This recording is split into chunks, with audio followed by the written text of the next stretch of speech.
नमस्कार, study sir जी YouTube channel में आप सभी का स्वागत है। आज हम इस वीडियो में हिंदी व्याकरण के अंतर्गत अलंकार पढ़ेंगे।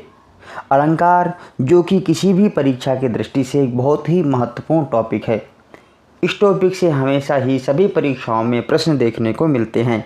स्टडी सर जी यूट्यूब चैनल आप सबके लिए एक नई सीरीज़ लाने जा रहा है। इस सीरीज़ में हम हिंदी व्याकरण के सभी टॉपिकों को कवर करेंगे और टॉपिक पढ़ने के बाद प्रत्येक टॉपिक की प्रश्नोत्तरी भी लाएंगे, क्योंकि किसी भी टॉपिक को पढ़ने के बाद उसका अभ्यास करना बहुत ज़रूरी होता है और इसीलिए हमारा यूट्यूब चैनल प्रत्येक टॉपिक को पढ़ने के बाद उससे संबंधित प्रश्नोत्तरी लाएगा। तो आइए आज की वीडियो शुरू करते हैं, जिसमें हम लोग पढ़ने जा रहे हैं अलंकार। जैसे कि आप अपने स्क्रीन पर देख पा रहे हो, अलंकार शब्द दो शब्दों से मिलकर के बना हुआ है, जिसमें पहला शब्द है अलम और दूसरा है कार। अलम का अर्थ होता है शोभा अथवा भूषण और कार का अर्थ होता है बढ़ाने वाला अथवा करने वाला। तो इस प्रकार अलंकार का शाब्दिक अर्थ हो गया शोभा बढ़ाने वाला, जिसको हम कह सकते हैं आभूषण। तो अलंकार का एक नाम हो सकता है आभूषण। आइए जो हम पुस्तकों में पढ़ते आ रहे हैं, अलंकार की परिभाषा देखते हैं। आप अलंकार की परिभाषा अपने स्क्रीन पे देख सकते हैं। जिस प्रकार मनुष्य की शोभा आभूषण से बढ़ती है, उसी प्रकार काव्य की शोभा बढ़ाने वाले तत्वों को अलंकार कहते हैं। यानी कहने का तात्पर्य यह है कि मनुष्य की शोभा हमेशा वस्त्र और आभूषणों से बढ़ती है, उसी प्रकार काव्य की शोभा हमेशा अलंकारों से बढ़ती है। तो ये परिभाषा रही अलंकार की। आइए अब अलंकार के कितने प्रकार होते हैं, कितने भेद होते हैं, उनको देखते हैं। अलंकार को व्याकरण के अंतर्गत उनके गुणों के आधार पर तीन हिस्सों में बांटा गया है। यानी अलंकार के तीन भेद बताए गए हैं। सबसे पहला है शब्दालंकार, दूसरा है अर्थालंकार और तीसरा है उभयालंकार। जैसे कि इनके नाम से ही स्पष्ट है, शब्दालंकार में हम शब्दों का प्रयोग करेंगे, शब्दों का अथवा वर्णों का। इसी प्रकार अर्थालंकार में अर्थ के माध्यम से जहाँ पर अलंकार होगा उसे हम कहेंगे अर्थालंकार। और उभयालंकार का अर्थ होता है जहाँ शब्द और अर्थ दोनों के माध्यम से जहाँ अलंकार हो रहा होगा वहाँ होगा उभयालंकार। अलंकार को पढ़ते समय हमें तीन शब्दों पर विशेष ध्यान देना है। जैसे कि पहला शब्द है वर्ण, दूसरा है शब्द और तीसरा जो शब्द है वो है आवृत्ति। वर्ण आप सब लोग पहचानते होंगे। वर्ण भाषा की जो है सबसे छोटी इकाई मानी जाती है और वर्णों से ही शब्द बनते हैं। और आवृत्ति का अर्थ होता है बार बार, जब कोई चीज़ दोहराई जाती है उसे आवृत्ति कहते हैं। तो इन तीन शब्दों पर आपको ध्यान देना है। आइए अब आगे देखते हैं कि इन तीनों अलंकार के अंतर्गत कौन कौन से अलंकार सबसे महत्वपूर्ण हैं, और आज हम उन्हीं अलंकारों को अपने वीडियो में पढ़ने जा रहे हैं। जिसमें पहला अलंकार है अनुप्रास अलंकार, दूसरा है यमक अलंकार, तीसरा है श्लेष अलंकार, चौथा है अतिशयोक्ति अलंकार। ये चारों अलंकार जो कि शब्दालंकार के भेद हैं, इन चारों अलंकारों को इस वीडियो में पढ़ेंगे। अर्थालंकार के अंतर्गत रूपक, उपमा और उत्प्रेक्षा, इन तीनों अलंकारों को पढ़ेंगे। और उभयालंकार के अंतर्गत आज हम मानवीयकरण अलंकार को पढ़ेंगे। तो आइए शब्दालंकार में जो सबसे पहला अलंकार है अनुप्रास अलंकार, उसको पढ़ते हैं। जैसे कि आप अपनी स्क्रीन पर देख पा रहे हो, अनुप्रास जो अलंकार है ये दो शब्दों से मिलकर के बना हुआ है। जिसमें पहला शब्द है अनु और दूसरा है प्रास। जिसमें अनु का अर्थ होता है बार बार और प्रास का अर्थ होता है वर्ण। तो इस प्रकार इस अलंकार की परिभाषा हो गई कि जहाँ पर वर्णों की बार बार आवृत्ति हो रही हो वहाँ पर अनुप्रास अलंकार होता है। अर्थात कहने का तात्पर्य है कि किसी पंक्ति में, किसी दोहे में, किसी चौपाई में यदि एक ही वर्ण बार बार रिपीट हो रहा हो तो वहाँ पर अनुप्रास अलंकार होता है। जैसे कि आप अपनी स्क्रीन पे उदाहरण देख पा रहे हो, मधुर मधुर मुस्कान मनोहर मनुज वेश का उजियारा। इस उदाहरण में आप देख पा रहे हो माँ शब्द की आवृत्ति बार बार हो रही है, इसीलिए इस पंक्ति में अनुप्रास अलंकार होगा। दूसरे उदाहरण में चारु चंद्र की चंचल किरणें, यहाँ पर आप देख पा रहे हो चारु का चा, चंद्र में भी चा और चंचल में भी चा, यानी चा वर्ण की बार बार आवृत्ति हो रही है, इसलिए इस पंक्ति में भी अनुप्रास अलंकार है। और आखिरी उदाहरण है कंकन किंकिनी नूपुर धुनि सुनि। यहाँ पर आप देख रहे हो प्रत्येक शब्द में ना वर्ण की आवृत्ति हो रही है, जिसके कारण इस पंक्ति में भी अनुप्रास अलंकार का प्रयोग किया गया है। तो प्यारे बच्चों, अनुप्रास को याद रखने के लिए बस आपको एक चीज़ याद रखना है कि जिस भी पंक्ति में आपको कोई भी वर्ण अथवा अक्षर बार बार रिपीट होता दिखाई दे तो आप समझ जाना कि वहाँ पर अनुप्रास अलंकार है। आइए अगले अलंकार को पढ़ते हैं और अगले अलंकार का नाम है यमक अलंकार। यमक का अर्थ होता है जुड़वा, अर्थात जब किसी पंक्ति में आपको जुड़वा कोई शब्द दिखाई दें तो वहाँ पर यमक अलंकार होगा। इसकी परिभाषा है जब एक शब्द दो या दो से अधिक बार प्रयोग किया जाए लेकिन उसका अर्थ प्रत्येक बार अलग अलग हो, वहाँ पर यमक अलंकार होता है। देखिए अभी हमने अनुप्रास अलंकार पढ़ा। अनुप्रास अलंकार में हमने क्या पढ़ा कि वर्ण की बार बार आवृत्ति होगी, लेकिन यमक अलंकार में शब्द की आवृत्ति होगी। यानी किसी पंक्ति में जब एक ही शब्द का बार बार प्रयोग किया जाए, दो या दो से अधिक बार प्रयोग किया जाए तो समझ जाना वहाँ पर यमक अलंकार है। उदाहरण में देखिए कनक कनक ते 100 गुनी मादकता अधिकाय, या खाए बौरात नर या पाए बौराय। यहाँ पर आप पहले पंक्ति में देख रहे हैं कनक कनक, यानी एक ही शब्द को दो बार दोहराया गया है, लेकिन यहाँ पर दोनों ही कनक का अर्थ अलग अलग है। जैसे कि पहले कनक का अर्थ है सोना और दूसरे कनक का अर्थ होता है धतूरा। आइए अगला उदाहरण देखते हैं काली घटा का घमंड घटा। यहाँ पर घटा शब्द की आवृत्ति हो रही है, जिसमें पहले घटा शब्द का अर्थ है बादल और दूसरे घटा शब्द का अर्थ है बादलों का कम होना यानी घटना। तो इस प्रकार एक ही शब्द के दो अर्थ निकल रहे हैं, इस कारण यहाँ पर यमक अलंकार है। बस आपको याद क्या करना है, किसी भी पंक्ति में कोई शब्द बार बार दोहराया जा रहा हो, दो अथवा दो से अधिक बार दोहराया जा रहा हो तो वहाँ पर यमक अलंकार हो जाएगा। यमक अलंकार और अनुप्रास अलंकार में समानता है, लेकिन भिन्नता सिर्फ इतनी है कि वहाँ पर वर्णों की आवृत्ति होगी और यमक अलंकार में शब्दों की आवृत्ति होगी। आइए अगला अलंकार पढ़ते हैं और अगला अलंकार है श्लेष अलंकार। और श्लेष का अर्थ होता है चिपकना। जब एक ही शब्द के कई अर्थ निकलते हैं तो वहाँ पर श्लेष अलंकार होता है। कहने का तात्पर्य है कि किसी शब्द में जब कई सारे अर्थ चिपके हुए होते हैं या किसी शब्द के कई सारे अर्थ निकलते हैं तो वहाँ पर श्लेष अलंकार होगा। उदाहरण देखिए रहीमन पानी राखिए बिन पानी सब सून, पानी गए न उबरई मोती मानुष चून। आखिरी पंक्ति आप देख सकते हैं इसकी, पानी गए न उबरई मोती मानुष चून। यहाँ पर मोती, मानुष और चून तीनों के अलग अलग अर्थ में पानी का प्रयोग किया गया है। जैसे कि जब हम मोती के अर्थ में पानी का प्रयोग करेंगे तो इसका अर्थ निकलेगा चमक अथवा क्रांति।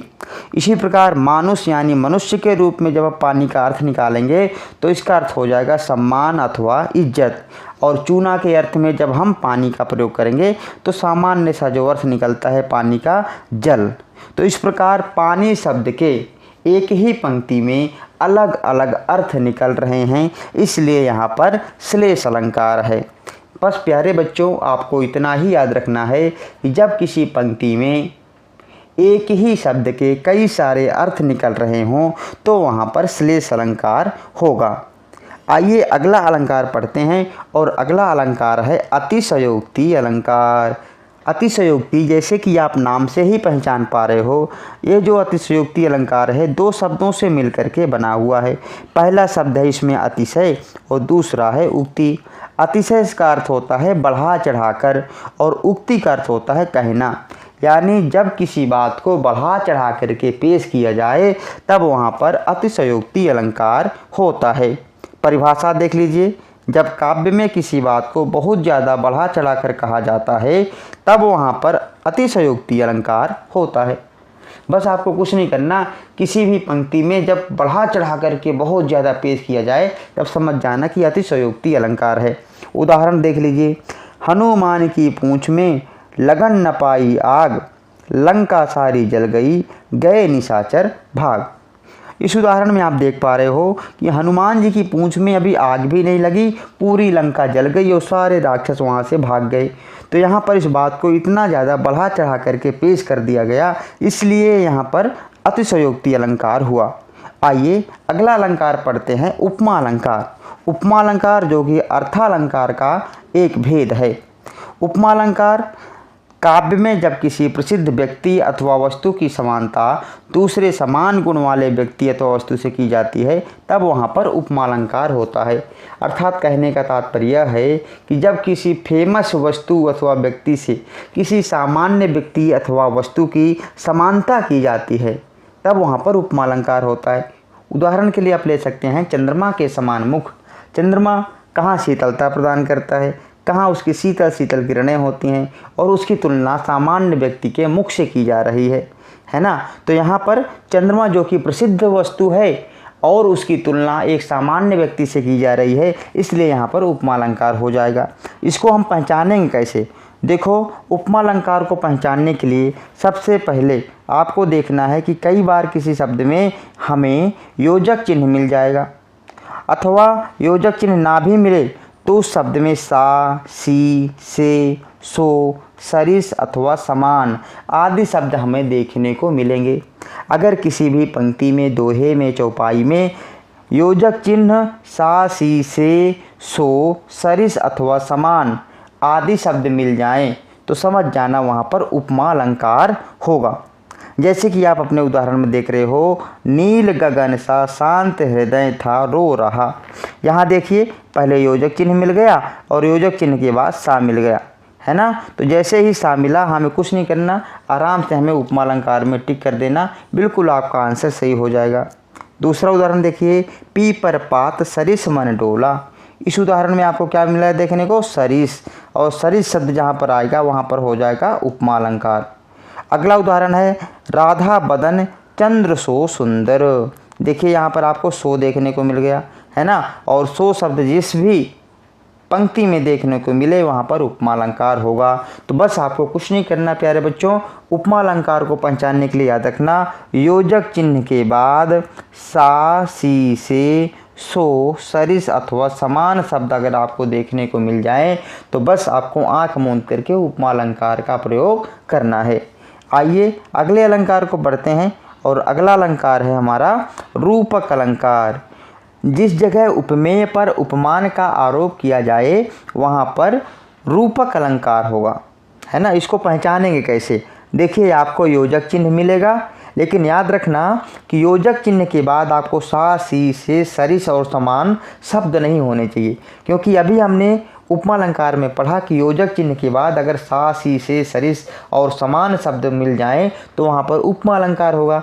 और रूपक अलंकार में आपको ध्यान देना है, इसमें आपको सिर्फ और सिर्फ योजक चिन्ह देखना है, लेकिन योजक चिन्ह के बाद सा, सी, से, सरिस और समान शब्द नहीं होने चाहिए, तब वहाँ पर हमारा रूपक अलंकार होगा। जैसे बन सारदी चंद्रिका चादर ओढ़े। यहाँ देखिए, चंद्रिका और चादर के बीच में जो योजक चिन्ह है, इससे हम पहचानेंगे कि यहाँ पर रूपक अलंकार है।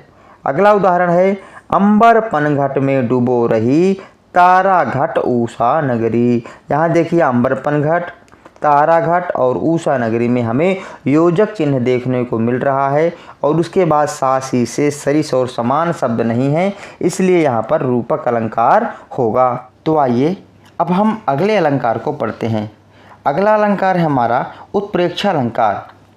यदि किसी पंक्ति में मनु, मानो, मानहु, जनु, जानो, जानहु, जनहु, निश्चय, ज्यों त्यों आदि शब्द आए तो वहाँ पर उत्प्रेक्षा अलंकार होता है।